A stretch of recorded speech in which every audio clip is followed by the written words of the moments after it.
Даже просто смотреть по сторонам при повороте способны не все водители. Зрительница Татьяна поделилась кадрами серьезной аварии, которая произошла в Краснодарском крае. Давай, давай, мужик. Баба! Ты куда ты сейчас запустишь? Водитель хэтчбека никак не мог решиться на поворот. Он долго мялся и, наконец, рванул, а поперечную легковушку не заметил. Коля! Девятка подставилась под удар и переправила иномарку навстречку, в лоб универсалу. Кто виноват? Виноват главный. Коля, смотри. Женщина, Коль, женщина! Дима, сиди, Дима, сиди! Супруг Татьяны бросился на помощь, а потом поделился записью, чтобы инспекторы не гадали, кто и куда свернул. Иногда надо подождать несколько секунд, но вот водитель темного хэтчбека на это оказался не способен. Рванул и получил. На глазах нашего зрителя Владимира торопыга бросил разбитую машину и сбежал, пока по шапке не дали. Чем меньше дистанция, тем ближе авария. Видео от телезрителя Александра. Легковушка встала в очередь на светофоре. Шофер «Жигулей» проспал этот момент. Догнал, сократил дистанцию до нуля. Видео от телезрителя Александра из Череповца. Универсал врезался в автохвост. Ух ты, вот ты авария. Ой, прямой. Ой, я все видел. Только вот сейчас. Шофер универсала от дороги отвлекся и поцеловал чужой автомобиль с тыла.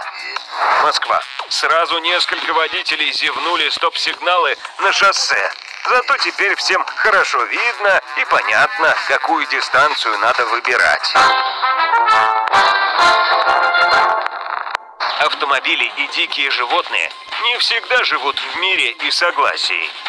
Удмуртия. Лось выскочил на трассу из темноты. Телезритель Иван увернулся, но сахатый все-таки задел заднее крыло. Испугался и снова в лес ускакал. Телезрительница Наталья сняла за границей необычных пешеходов. Мы въехали в Норвегию. Вот вам и олени. Вот Пограница. какой ты северный олень. Граница Норвегии. Олени не боятся, бегут себе впереди автомобиля.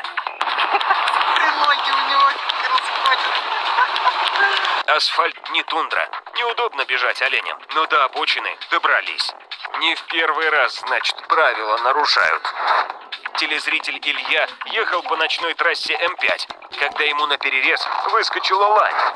Илья не успел затормозить, и в итоге капот всмятку. Жираф, конечно, большой, но и доходит до него дольше. Увидел большой груз, держись подальше. Наш телезритель Евгений убедился в этом. Ехали по дуге темным вечером фура и легковушка. Дальнобойщик решил перестроиться, но водителя седана предупредить об этом забыл. Тот ушел вправо. В итоге грузовик и отбойник отоварили машину с двух сторон. Ярослав. Снегоуборочная машина дала зрителю Евгению понять, что с покрышками у него беда. Тяжеловес с мигалкой развернулся через полосу, а Евгения на оледенелой дороге повело. Обошлось без столкновения, но остался разговор к работяге.